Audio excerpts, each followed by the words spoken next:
Good evening, TheoTrade. This is Corey Rosenblumen. You're watching the Theo Nightly Video for the 19th of November here in 2020 as we push forward into the Thanksgiving week. But 1 week from now it'll be Thanksgiving.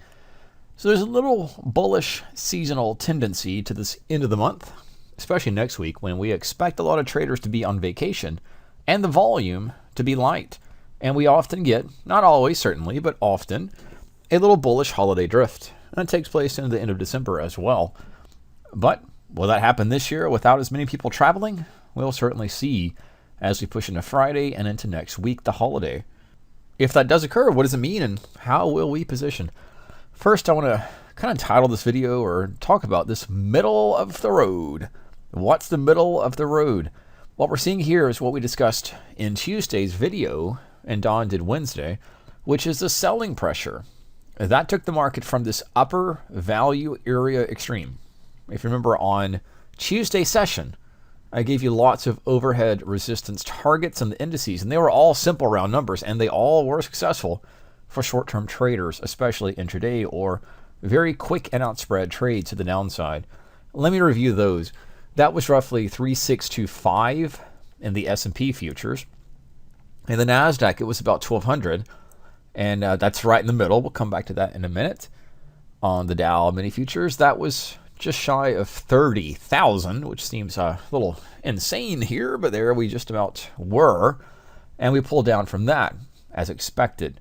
And on the Russell, it was about 1,800. So in the short term, everything's fine, right? All is working out well because the markets hit resistance pivots and peaks and then came down on the intraday basis. That's this week. Success, right, for this week. But what about the week ahead? So now that brings us back to the middle. So what does this middle mean? This is our volume profile chart. And if you want to recreate this, we'll take everything else off. That doesn't matter. It's the volume profile here. In your strategies, just search volume profile. And I keep it default.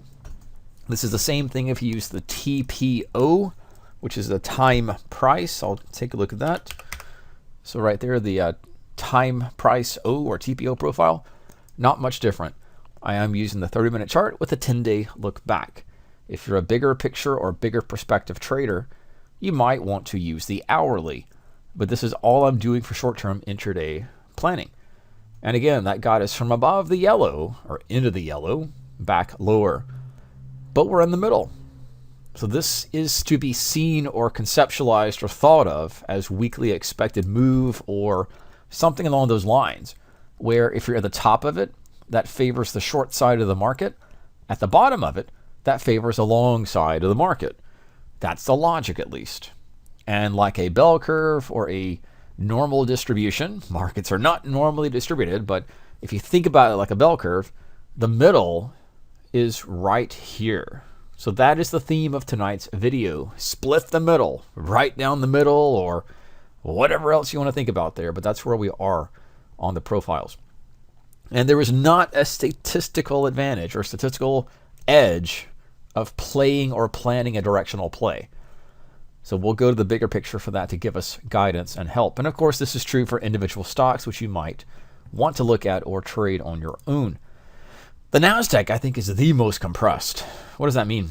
It's compressed at the point of control. Now, this is a normal, close to a normal distribution. When you're above it, that favors the short side. When you're beneath it, that favors the long side. And where are we collecting the data? Right in the middle. That's where the peak of the profile, volume at a price level, is the highest. And that's about 1200. It just means there's not a statistical edge to play bull or bear until we break free of, if you want to think of it this way, of the triangle. But keep in mind, this is not abnormal.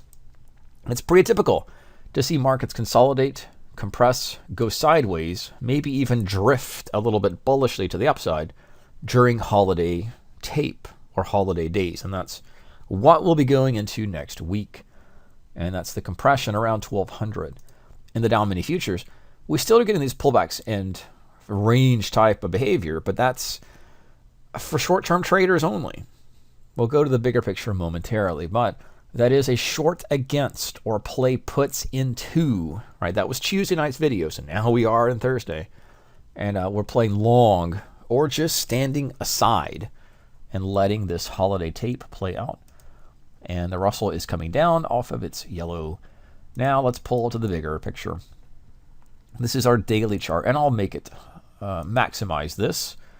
So we still have this uptrend. This is 2020, started right here, about 3,200, and now we're about 35, roughly 3,550, almost 3,600 in terms of where the S&P has traveled throughout the year.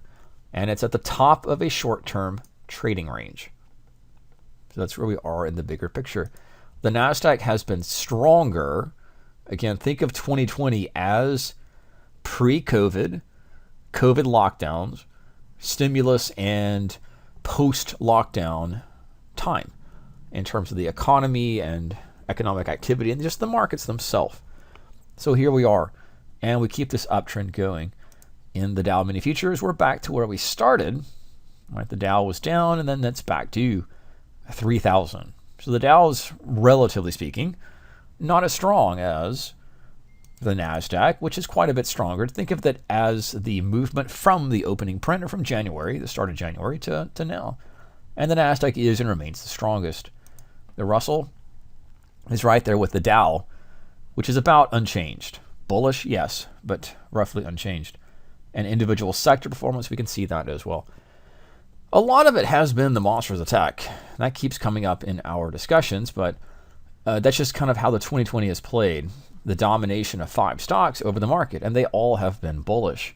Facebook, Amazon, Netflix. We'll actually roll Netflix over and talk about Apple and Google.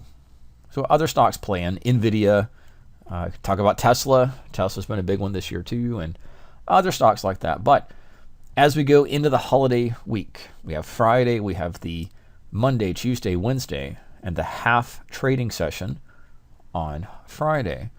So remember the Nasdaq, I drew the triangle. We can have that same little triangle. See if I can do it here on Facebook.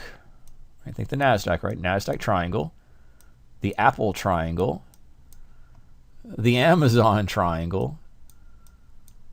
Can we call it Google triangle? Not really. Google actually is a little stronger than these. So I'll end the video thinking where we started here, which is this consolidation and compression sideways, middle of the road.